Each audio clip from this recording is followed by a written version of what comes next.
Assalamualaikum warahmatullahi wabarakatuh.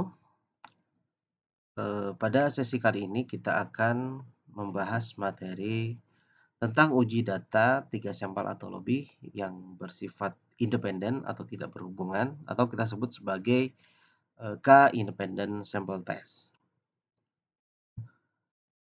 Sebelum kita masuk ke pembahasan materi, nah, terlebih dahulu kita akan mereview terkait dengan jenis-jenis, uji perbandingan untuk pengujian yang bagian dari statistika non parametrik. Nah, untuk uji perbandingan, jika dilihat dari sifat variabelnya, ada variabel yang memiliki sifat dependen atau berhubungan, ada variabel yang bersifat independen atau tidak berhubungan. Nah, ini kita akan bahas satu persatu. Nah, untuk variabel yang sifatnya dependen atau berhubungan, jika jumlah variabelnya ada 2. Nah, kalau tipe datanya itu bertipe kategorik atau nominal dikotomi, maka uji yang bisa kita gunakan adalah uji McNamara. Nah, sedangkan jika dua variabel dependen ini bertipe ordinal atau numerik, interval atau rasio, nah maka uji yang bisa kita gunakan adalah uji Wilcoxon. Nah, jika variabel dependennya itu berjumlah lebih dari 2, jika tipe variabelnya itu bertipe kategorik atau nominal, maka uji yang kita bisa gunakan adalah uji Cochrane. Nah, jika variabelnya tersebut bertipe ordinal atau numerik, maka uji yang kita bisa gunakan adalah uji Friedman. Nah, sementara jika uji perbandingan untuk variabel yang bersifat independen, nah jika variabelnya berjumlah 2, nah di sini hanya tersedia untuk data yang bertipe ordinal atau numerik. Nah, uji yang bisa kita gunakan adalah uji Mann-Whitney. Nah, sedangkan jika variabel independennya itu lebih dari 2, nah juga di sini hanya tersedia untuk yang bertipe ordinal atau numerik. Dan uji yang bisa kita gunakan adalah uji Kruskal-Wallis salah satunya. Nah, tentunya selain dari jenis-jenis pengujian ini masih ada pengujian yang lain, namun secara umum yang paling umum dan populer digunakan adalah uji-uji ini, ya. Nah, kalau kita lihat di sini ada uji McNamara, uji Wilcoxon, Cochrane, Friedman, Mann-Whitney, dan Kruskal-Wallis. Nah, uji Cochrane ini merupakan perluasan dari uji McNamara. Jadi kalau uji McNamara itu untuk dua variabel kategorik. Nah, kalau variabelnya itu lebih dari dua variabel kategorik yang bersifat dependen, maka uji yang kita pakai adalah uji Cochrane. Jadi McNamara ini perluasannya adalah uji Cochrane atau uji Cochrane ini adalah perluasan dari uji McNamara. Nah, begitu juga untuk yang uji Friedman. Nah, uji Friedman ini merupakan perluasan dari uji Wilcoxon. Jadi kalau Wilcoxon hanya untuk dua variabel ordinal numerik, nah kalau Friedman lebih dari 2. Nah, begitupun untuk uji Mann-Whitney dan Kruskal-Wallis. Nah, uji Kruskal-Wallis ini merupakan perluasan dari uji Mann-Whitney. Nah, pada pertemuan atau pada sesi kali ini kita akan membahas uji Kruskal-Wallis. Nah, secara umum, K-independent sample test ini pada hakikatnya sama seperti uji ANOVA pada statistika parametrik. Nah, jadi kalau kita menggunakan ANOVA itu kan umumnya data yang kita gunakan harus bertipe numerik, interval atau rasio, dan datanya harus berdistribusi normal. Nah, kalau kita menggunakan K-independent sample test ini, asumsi itu bisa kita abaikan. Artinya data yang kita gunakan boleh bertipe ordinal, serta asumsi distribusi normalitasnya itu bisa diabaikan. Nah, uji ini digunakan untuk menetapkan apakah nilai variabel tertentu berbeda pada 3 atau lebih kelompok. Nah, ini terdapat 2 uji populer, di antaranya adalah uji Kruskal-Wallis dan uji median. Nah, yang akan kita bahas pada sesi kali ini adalah uji Kruskal-Wallis.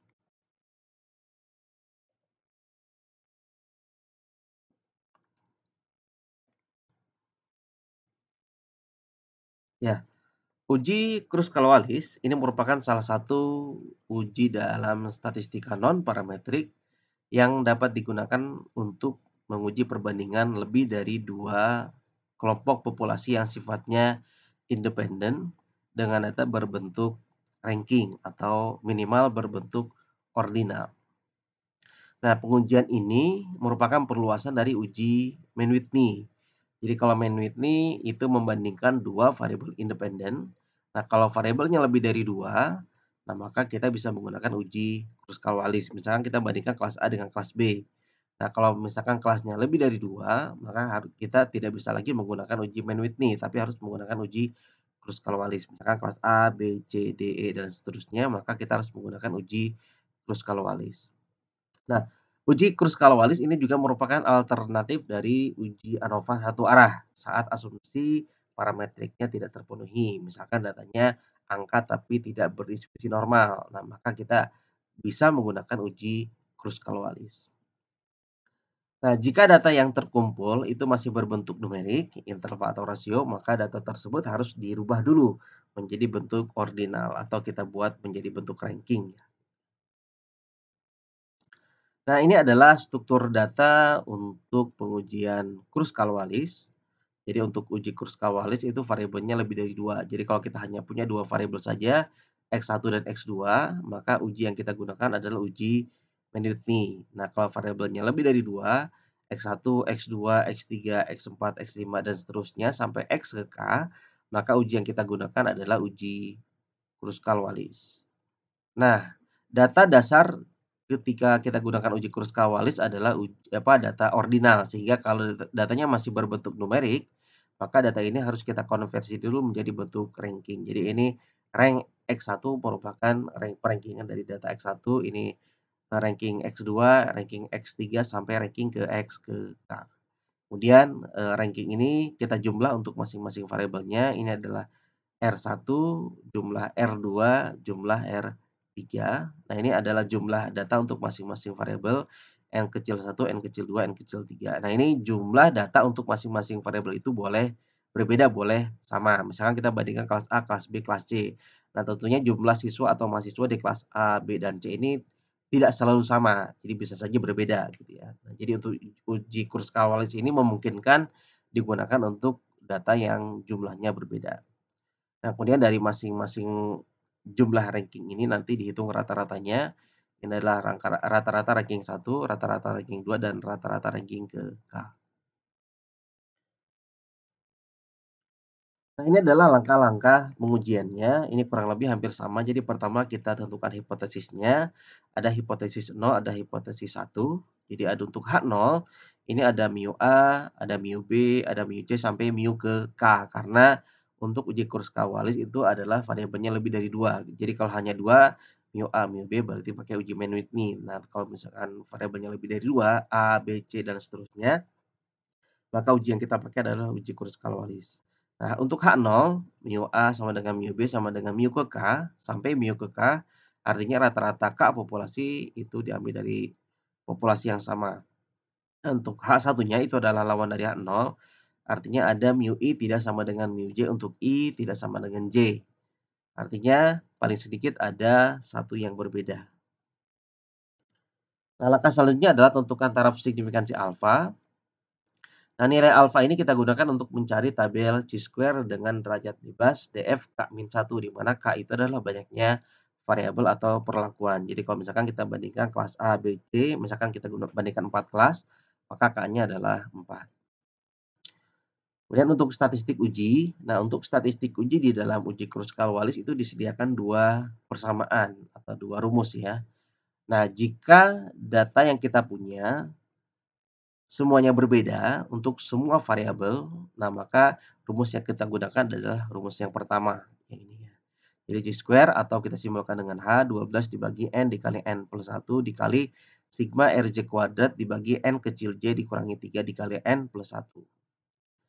Nah, jika data yang kita miliki itu ada angka yang samanya, baik antar variabel atau di dalam variabelnya, nah, maka rumus yang kita gunakan yang kedua, ini lebih kompleks. Nah, sebetulnya rumus yang kedua ini adalah, gabungan antara rumus yang pertama dengan ini. Nah, jadi ini bagian di sini sebetulnya sama seperti bagian yang atas, ya. Hanya tambahannya adalah ini, 1 dikurang sigma T besar dibagi N pangkat 3 dikurangi N. Nah, untuk keterangannya di mana K itu adalah yang ini ya, itu adalah banyaknya sampel atau banyaknya perlakuan atau banyaknya variabel. Nah, sedangkan Nj yang kecil adalah banyaknya kasus ya. Kemudian N besar itu adalah gabungan dari N kecil, jadi total total jumlah sampelnya. Nah, untuk T besar itu rumusnya adalah T pangkat 3 dikurangi T, di mana T adalah banyaknya observasi yang berangka sama atau data yang jumlahnya yang angkanya sama. Nah, untuk kriteria ujinya itu kurang lebih hampir sama. Jika H hitung atau chi-square hitung lebih besar sama dengan dari chi-square tabel, maka H0 ditolak. Jika chi-square hitung lebih kecil daripada chi-square tabel, maka H0 diterima. Nah, langkah selanjutnya adalah ada uji lanjut. Nah, jadi dalam, uji Kruskal-Wallis itu ada uji lanjut. Nah, uji lanjut ini dilakukan jika kesimpulan pengujian hipotesisnya itu adalah H0 ditolak. Nah, kalau H0 ditolak artinya ada perbedaan gitu ya. Jadi misalkan kita bandingkan kelas A, B, C, dan D. Nah, kalau kesimpulannya ada perbedaan, maka kita harus cari tahu mana saja yang berbeda, mana saja yang sama. Nah, sehingga uji lanjut ini dilakukan ketika kesimpulannya adalah H0 ditolak. Nah, kalau kesimpulannya H0 diterima, maka tidak perlu dilakukan uji lanjut atau tidak perlu dicari mana yang berbeda, mana yang sama, karena sudah jelas semuanya sama. Tapi kalau kesimpulannya H0 ditolak, artinya di situ kita harus mencari mana yang berbeda. Jadi kalau kita harus cari tahu misalkan A dengan B sama atau tidak, A dengan C sama atau tidak, A dengan D sama atau tidak, dan seterusnya.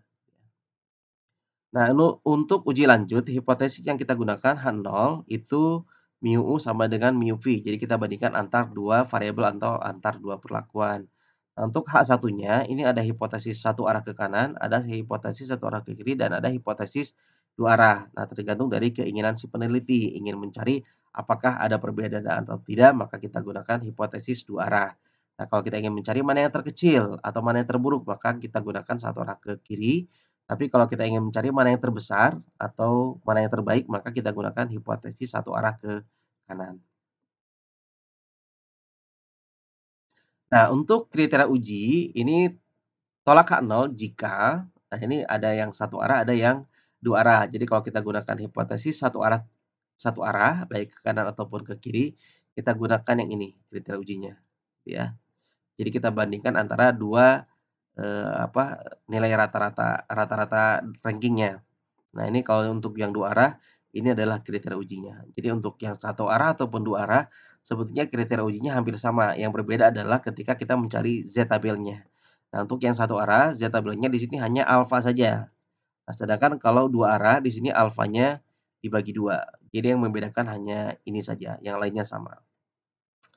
Nah, kita lihat contoh kasusnya. Nah, di sini suatu penelitian dilakukan oleh suatu perusahaan obat diet. Perusahaan tersebut melakukan percobaan, uji coba penurunan berat badan dengan beberapa metode yang dilakukan terhadap 15 orang gemuk. Nah, mereka mencoba melakukan dengan 3 metode penurunan berat badan, yaitu pernapasan, aerobik, dan obat diet yang mereka buat. Nah, masing-masing metode dilakukan oleh 5 orang yang berbeda. Jadi dari 15 orang ini, 5 orang menggunakan metode pernapasan, 5 orang metode aerobik, dan 5 orang metode obat diet. Nah, setelah 1 bulan diterapi, maka dihitung selisih atau penurunan berat badan mereka. Jadi sebelum, diberikan perlakuan ditimbang, setelah mendapatkan perlakuan 1 bulan selanjutnya itu ditimbang lagi, lalu dihitung selisihnya berapa. Nah, hasil perhitungan adalah sebagai berikut. Nah, ini adalah, hasil penurunan berat badan ketika menggunakan metode pernapasan. Ini orang yang menggunakan metode aerobik dan menggunakan obat diet. Nah, ini kan total orangnya tadi 15 ya. Jadi 5 orang di pernapasan, 5 orang di aerobik, 5 orang di obat diet. Sehingga objek atau orang yang ada di 3 perlakuan ini merupakan independen karena diambil dari orang yang berbeda.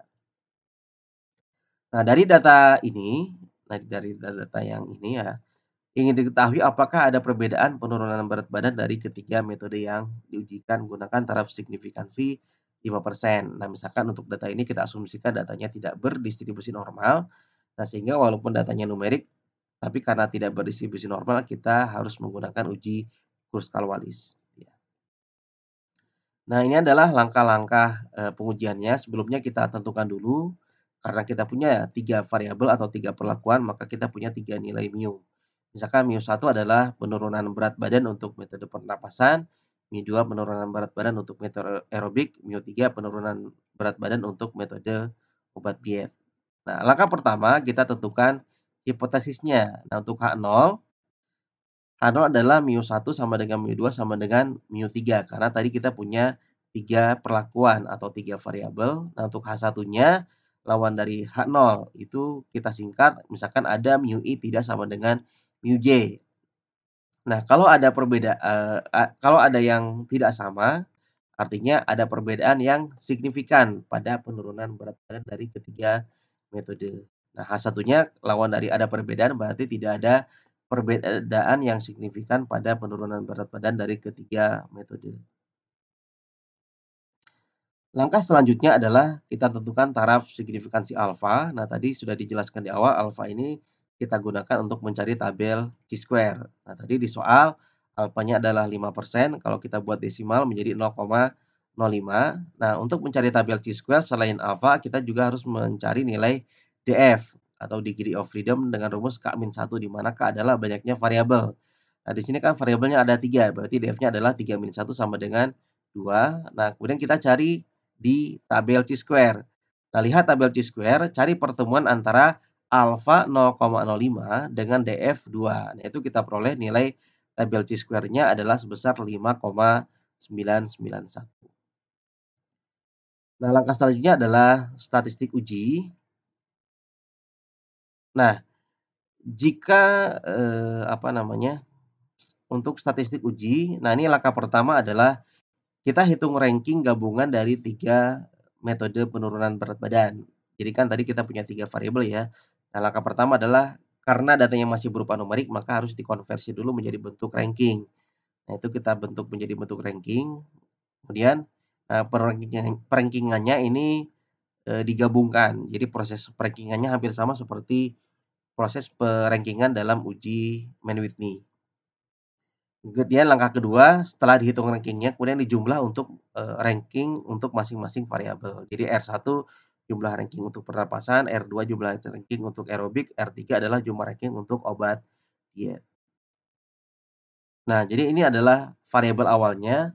Jadi ada variabel pernapasan, ada aerobik, ada obat diet. Nah, kita rankingkan dari yang terkecil sampai yang terbesar. Nah, kita perhatikan proses per-ranking-annya itu digabung antar 3 variabel, bukan per variabel. Nah, misalkan dari 3 variabel ini, nilai terkecil pertama ternyata di sini adalah 1,4. Nah, 1,4 ini kita perhatikan di pernapasan, aerobik, dan obat diet ada yang sama atau tidak. Nah, jika tidak ada yang sama, maka 1,4 ini adalah ranking 1. Nah, kemudian terkecil selanjutnya adalah 2,0. Nah, 2. Nah, 2 ada yang sama atau tidak? Oh, ternyata tidak ada yang sama, maka 2 ini adalah ranking 2. Kemudian terkecil selanjutnya adalah 2,5. Nah, 2,5 ada yang sama nggak? Oh, ternyata nggak ada yang sama, berarti ranking 3. Nah, kemudian terkecil selanjutnya adalah 2,7. Nah, 2,7 ada yang sama nggak? Oh, ternyata nggak ada yang sama, berarti dia ranking sendiri. Maka 2,7 adalah ranking 4. Nah, terkecil selanjutnya adalah 2,9. Oh, ternyata 2,9 ada yang sama nggak? Oh, ternyata ada yang sama. 2,9 di pernapasan dan 2,9 di obat diet. Nah, karena ada yang sama maka ranking di, pernapasan dan ranking di obat diet untuk 2,9 itu harus sama. Nah, caranya, nah tadi kita lihat angka 2,9 ada 2 yang sama, ada 2 ya. Jadi kalau ada 3 tuliskan 3. Nah, maka ranking yang mungkin untuk kedua nilai ini adalah ranking 5 dan ranking 6. Kenapa 5 dan 6? Karena yang sudah dipakai adalah 1, 2, 3, dan 4. Maka ranking selanjutnya adalah 5 dan 6. Karena yang digunakan hanya 2. Nah, dibagi 2. Nah, ini kan karena hanya ada 2 maka dibagi 2. Nah, sehingga 5 ditambah 6 adalah 11. 11 dibagi 2 berarti 5,5. Maka ranking di 2,9 di pernapasan, 5,5, 2,9 di obat diet juga 5,5. Nah, terkecil selanjutnya adalah 3,1. Nah, 3,1 tidak ada temannya. Nah, maka ranking selanjutnya adalah ranking 7. Kenapa ranking 7? Karena ranking terakhir yang kita pakai adalah 5 dan 6. kemudian terkecil selanjutnya adalah 3,2. Nah, kalau kita perhatikan 3,2 juga tidak ada temannya, maka dia ranking 8. Kemudian terkecil selanjutnya adalah 3,5, juga tidak ada temannya, dia ranking 9. Terkecil selanjutnya 3,6, ranking 10. Selanjutnya 3,7, ranking 11. 3,8 dia ranking 12, kemudian 4,0 dia ranking 13, kemudian 4,5 ranking 14, dan terakhir 5,0 dia ranking 15. Nah, setelah itu kita jumlah untuk masing-masing variabel. Nah, untuk pernapasan 4 ditambah 3 ditambah 5,5 ditambah 1 ditambah 2 jumlahnya adalah 15,5. Kemudian untuk R2, 12 ditambah 11 tambah 13 tambah 15 tambah 10 adalah 61. Kemudian untuk R3 juga sama, ini 14 ditambah 5,5 dan seterusnya, itu jumlahnya adalah 43,5. Nah, selain itu kita perlu juga menghitung rata-rata untuk setiap ranking gitu ya, untuk pernapasan. Jadi kan ini 15, jumlah datanya ada 5, berarti 15,5 dibagi 5 adalah 3,1. Kemudian rata-rata R2 itu berarti 61 dibagi 5 juga, itu adalah 12,2. Kemudian untuk R3 43,5 dibagi 5 hasilnya adalah 8,7. Nah, setelah kita dapatkan tabel R1, R2, R3, nah maka kita bisa masuk ke statistik uji. Nah, karena ada angka kembar, maka kita gunakan rumus yang kedua. Tadi kan ada dua angka yang sama ya, 2,9. Nah, karena ada angka yang sama, maka kita harus gunakan rumus yang kedua. Nah, kalau di dalam tabel tadi angkanya berbeda semua, nah maka kita bisa gunakan rumus yang pertama. Nah, ini adalah rumus yang kedua. Nah, kalau kita lihat semua komponen yang kita butuhkan sebetulnya sudah ada. Nah, di sini kan N besar. N besar itu kan jumlah keseluruhan data kan ya. Jadi N1-nya 5, N2-nya 5, N3-nya 5, maka N besarnya adalah 15. Jadi 12, ini 15, 15. Nah, RJ juga sudah kita dapatkan tadi ya. R1 15,5, R2 61, R3-nya 43,5. NJ masing-masing adalah 5. N besar juga sama. Dan di sini N besar 15, di sini N besar 15. Nah, yang belum ada adalah sigma T. Nah, apa itu sigma T? Nah, sigma T itu dihitung dengan rumus sigma T pangkat 3 dikurang T. Nah, di mana T itu adalah banyaknya observasi yang berangka sama. Nah, untuk mencari sigma T, kita cari dengan menggunakan bantuan tabel ini. Nah, kita lihat tabel XT. Nah, XT itu kita lihat dari tabel ini. Nah, dari data awal, itu kan ada pernapasan, aerobik, dan obat diet. Ada yang sama atau tidak? Nah, yang sama itu ternyata 2,9 dengan 2,9. Nah, kita simpan di sini 2,9. Nah, jumlahnya ada berapa? Nah, ternyata jumlahnya ada 2, artinya T-nya ada 2. Jadi kalau misalkan yang samanya ada 3, maka di sini kita tuliskan 3. Nah, kita tinggal masukkan ke dalam rumus ini.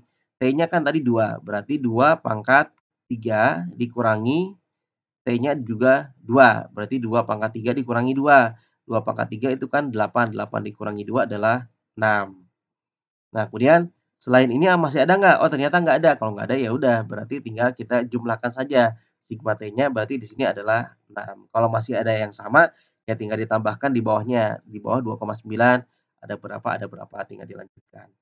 Nah, sehingga di sini kita dapatkan sigma T-nya nilainya adalah 6. Nah, ini yang kita lingkari merah itu adalah berarti nilainya 6. Nah, di sini semua komponennya sudah kita dapatkan, maka kita bisa substitusikan ke dalam rumus chi-square untuk uji Kruskal-Wallis. Nah, di sini chi-square sama dengan pertama 12 dibagi N-nya kan di sini berapa? 15 dikali 15 plus 1 dikali RJ kuadrat dibagi NJ. Nah, RJ kuadrat, R yang pertama kan di sini ya, R1. 15,5 dikuadratkan dibagi NJ. N1-nya adalah 5. Karena sigma berarti jumlah. R yang kedua 61 dikuadratkan dibagi 5 juga. Lalu ditambah 43,5 dikuadratkan dibagi 5. Kemudian dikurang 3 dikali 15 plus 1 dibagi 1 dikurang sigma T. Sigma T berarti berapa? 6 ya. 6 dibagi N besar pangkat 3, N besarnya berarti 15 pangkat 3 dikurang 15. Nah, sama dengan, nah di sini 12. Nah, 12 dibagi 12 dikali 16. Nah, itu adalah 240. Nah, dikali ini 15,5 kuadrat dibagi 5 ditambah 61,5 ditambah 43,5 kuadrat dibagi 5. Nah, hasilnya adalah 1170,7 gitu ya. Kemudian dikurang 3 dikali 15/1 atau 3 dikali 16 itu nilainya adalah 48. Dibagi 1 dikurang 6 dibagi 15 pangkat 3 dibagi 15, itu berarti 3375, dikurang 15. Kemudian sama dengan 12 dibagi 240 adalah 0,05 kali 1170,7 dikurang 48 dibagi 1 dikurang 6 dibagi 3375 dikurang 15 adalah 3360 sama dengan 0,05 dikali 1170,7 itu 58,535 dikurang 48 dibagi 1 dikurang 6 dikali 3360 adalah 0,0018 sehingga 58,535 dikurangi 48 hasilnya adalah 10,535 dibagi 1 dikurang 0,0018 adalah 0,9983 sehingga nilai chi-square itu yang kita peroleh adalah 10,533 dibagi 0,9982 itu adalah 10,554. Nah, ini adalah nilai chi-square hitungnya. Nah, karena chi-square hitung yang sudah kita dapatkan maka kita bisa, ambil kesimpulan dengan menggunakan kriteria uji. Tadi jika chi-square hitung lebih besar daripada chi-square tabel, maka H0 ditolak, jika sebaliknya maka H0 diterima. Nah, kesimpulannya, karena chi-square hitung kita adalah 10, ini 554 ya, ini 554. 554, ini 554. Jadi karena chi-square hitungnya adalah 10,5554, kemudian chi-square tabelnya tadi 5,991. Nah, ini nilainya lebih besar. Nah, mengacu kepada kriteria uji kalau lebih besar maka kesimpulannya adalah H0 ditolak. Nah, kalau H0 ditolak artinya kesimpulannya adalah H1. Artinya ada perbedaan yang signifikan pada penurunan berat badan dari ketiga metode penurunan berat badan. Nah, itu kesimpulan hipotesisnya, ada perbedaan. Nah, karena ada perbedaan atau karena H0 ditolak, maka kita harus lakukan uji lanjut ya. Jadi uji lanjut ini dilakukan karena ada yang berbeda. Karena kesimpulannya H0 ditolak. Karena H0 ditolak maka harus dilakukan uji lanjut. Nah, dari hasil uji hipotesis diperoleh kesimpulan H0 ditolak, artinya ada perbedaan yang signifikan pada penurunan berat badan dari ketiga metode, sehingga perlu dilakukan uji lanjut untuk mengetahui penurunan berat badan dengan metode mana saja yang berbeda, lebih baik atau lebih buruk. Nah, ini terkait dengan hipotesis. Nah, misalkan untuk contoh kasus ini, kita ingin mencari metode mana yang berbeda. Nah, karena kita ingin mencari mana yang berbeda, maka hipotesis yang kita gunakan adalah hipotesis dua arah. Nah, kalau misalkan kita ingin mencari mana yang lebih baik, berarti kita gunakan satu arah ke kanan. Tapi kalau kita ingin mencari mana yang terburuk, maka kita gunakan hipotesis satu arah ke kiri. Nah, karena kita ingin mencari berbeda atau tidak, mana yang berbeda, maka kita gunakan hipotesis dua arah. Nah, untuk hipotesisnya, nah ini karena mencari berbeda atau tidak atau dua arah, hipotesisnya adalah H0-nya mu U sama dengan mu V, H1-nya mu U tidak sama dengan mu V. Untuk H1-nya itu ada perbedaan penurunan berat badan dari kedua metode. H1-nya berarti tidak ada perbedaan penurunan berat badan dari kedua metode. Nah, kemudian langkah selanjutnya adalah taraf signifikansi dan kriteria uji. Nah, alfanya tadi kita lihat 0,05. Nah, untuk kriteria ujinya itu jika mutlak R bar K dikurangi R bar V lebih besar sama dengan ini, maka kesimpulannya H0 ditolak, jika sebaliknya maka H0 diterima. Nah, kita harus kalau di sini kan rata-rata sudah kita hitung tadi ya, R bar 1, R bar 2, dan R bar 3. Yang belum kita hitung adalah ini, Z alfa per 2 dibagi K dikali K-1 dikali akar dari N besar dikali N besar plus 1 dibagi 12 dikali 1 per N kecil K ditambah 1 per N kecil V. Nah, kita harus mencari ini. Nah, misalkan kita bagi 2, kita ingin mencari pertama Z alfa per 2 dibagi K dikali K-1, itu misalkan kita simbolkan dengan A. A itu kita lihat di dalam tabel Z. Nah, misalkan A, untuk mencari A itu kita perlu nilai P.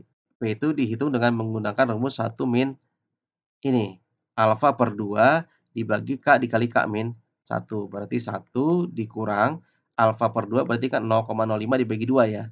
Dibagi K-nya tadi 3, berarti 3 dikali 3-1 sama dengan 1 dikurang 0,05 dibagi 2 adalah 0,025 dibagi 3 dikali 2 berarti 6 sama dengan 1, 0,05 dibagi, 0,025 dibagi 6 adalah 0,0042. 1 dikurangi 0,042 adalah 0,9958. Nah, ini lihat di tabel Z.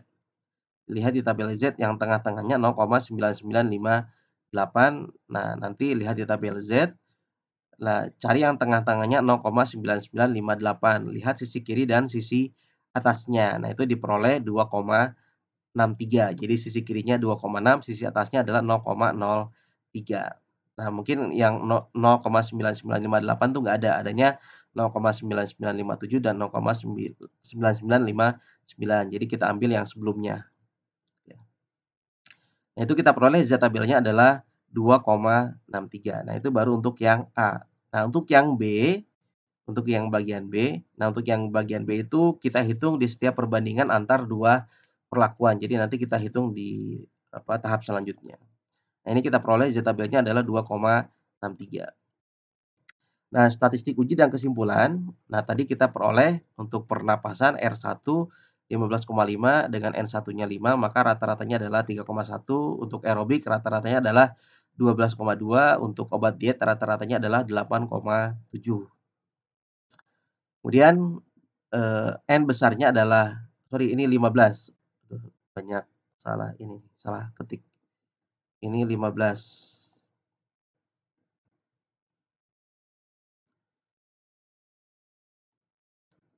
Nah, 15. Kemudian Z tabelnya tadi, itu ya. Nah, N besarnya 15.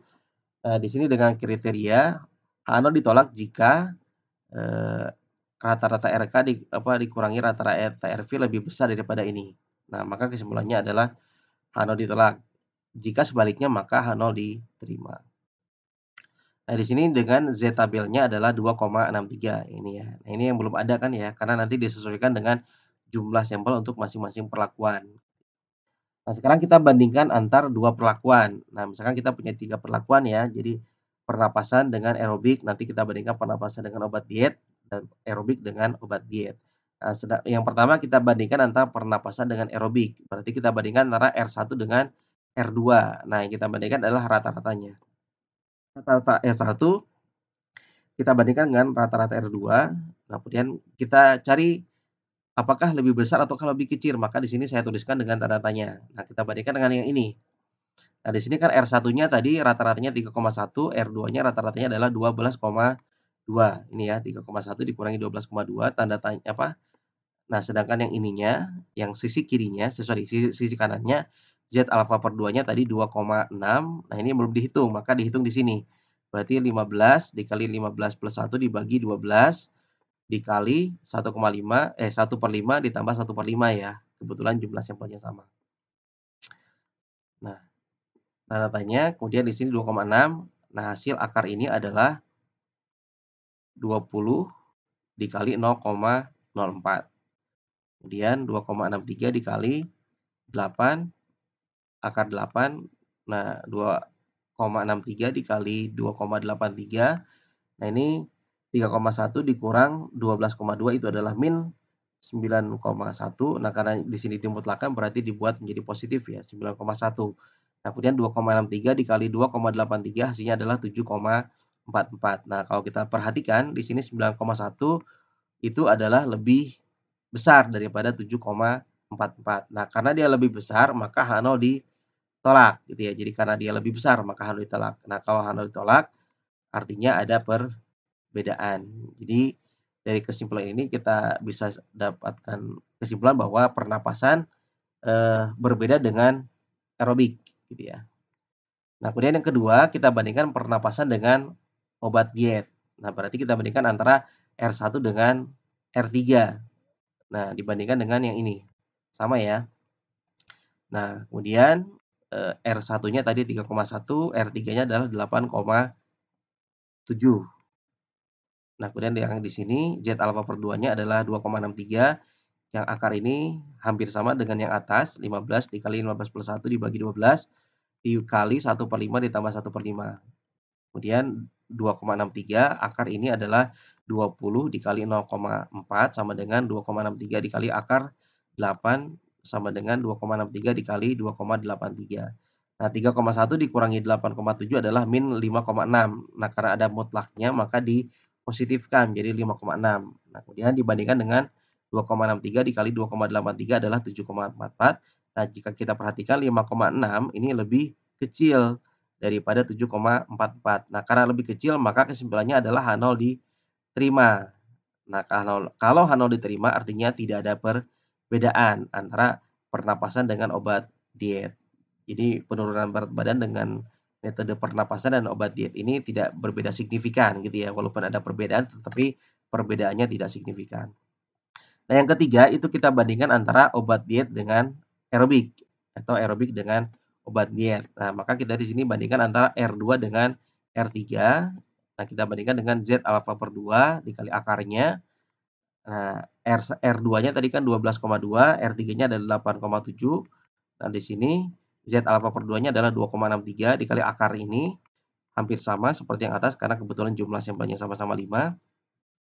Nah, ini 2,63 dikali akar dari 20 dikali 0,4, kemudian sama dengan 2,63 dikali akar 8 adalah, ini 2,83. Nah, kemudian 12,2 dikurangi 8,7 adalah min 3,5. Nah, karena ada mutlak maka dipositifkan menjadi 3,5 dibandingkan dengan 7,44. Nah, 3,5 ini ternyata lebih kecil daripada 7,44 sehingga kesimpulannya adalah H0 diterima. Artinya kalau H0 diterima berarti tidak ada perbedaan penurunan berat badan antara aerobik dan obat diet. Nah, dari sini ternyata yang berbeda hanya pernapasan dan obat diet saja. Nah, untuk yang berbeda adalah pernapasan dan aerobik. Nah, untuk yang lainnya sama. Jadi pernapasan dengan aerobik berbeda, pernapasan dengan obat diet sama, aerobik dengan obat diet juga sama. Jadi yang berbeda hanya pernapasan dan aerobik saja. Nah, ini adalah penjelasan untuk perhitungan manual pada uji Kruskal-Wallis mulai dari hipotesis sampai uji lanjut. Nah, selanjutnya adalah kita akan membahas uji Kruskal-Wallis dengan menggunakan SPSS. Nah, langkah pertama kita input, variabel di bagian variable view. Jadi di variable view ini kita masukkan 2 variabel. Nah, misalkan variabel yang kita, yang kita buat adalah penurunan dan metode gitu ya. Nah, penurunan itu nanti yang kita isi dengan menggunakan dalam bentuk angka-angka. Untuk metode itu adalah yang 3 metode tadi ya. Nah, maka karena 3 metode tadi, ada metode pernapasan, aerobik, dan obat diet berupa kategorik. Nah, kita buat coding di sini, coding di bagian value. Jadi di value nanti kita buat kode, 1 untuk pernapasan, 2 untuk aerobik, dan 3 untuk obat diet. Nah, kita tinggal klik yang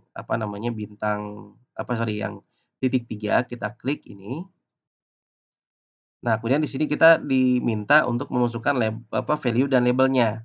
Nah, tadi kan di slide sebelumnya dijelaskan ada 3 metode sehingga ada 3 coding data. Jadi coding yang pertama adalah, untuk yang pernapasan. Jadi value-nya 1, labelnya adalah pernapasan, lalu kita klik add, jangan oke dulu ya, kita klik add dulu.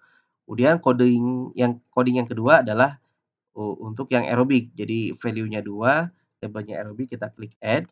Kemudian coding yang ketiga, value-nya 3, labelnya adalah obat diet, kita klik add. Nah, setelah semua coding dimasukkan baru bisa kita klik oke. Nah, maka akan muncul seperti ini.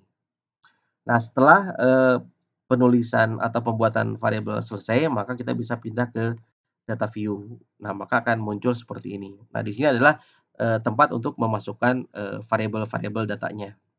Nah, kita akan memasukkan variabel-variabel ini. Jadi ada pernapasan, aerobik, dan obat diet. Nah, pertama Di sini ada penurunan, ada metode. Nah, untuk penurunan kita input dengan angka-angka penurunan, untuk metode kita tuliskan metodenya yang 3 tadi. Nah, pertama kita input yang ini, pernapasan 2,7, 2,5, 2,9, 1,4 ini kita input di baris 1 sampai baris 5. Nah, kita pindahkan ke sini. Nah, untuk metodenya itu kan pernapasan tadi kita sudah kodekan menjadi satu, jadi cukup dituliskan dengan 1, 1, 1, 1, 1, 1. Jadi cukup ditulis dengan angka 1. Kemudian untuk yang aerobik dari 3,8 sampai 3,6 itu input di baris ke-6 sampai baris ke-10. Ya, dari mulai 3,8 sampai 3,6. Untuk kodenya aerobik adalah 2. Jadi di sini 2, 2, 2, 2, 2.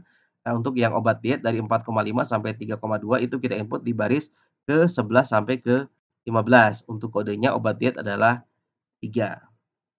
Nah, ini kan metodenya, masih berupa coding-nya ya.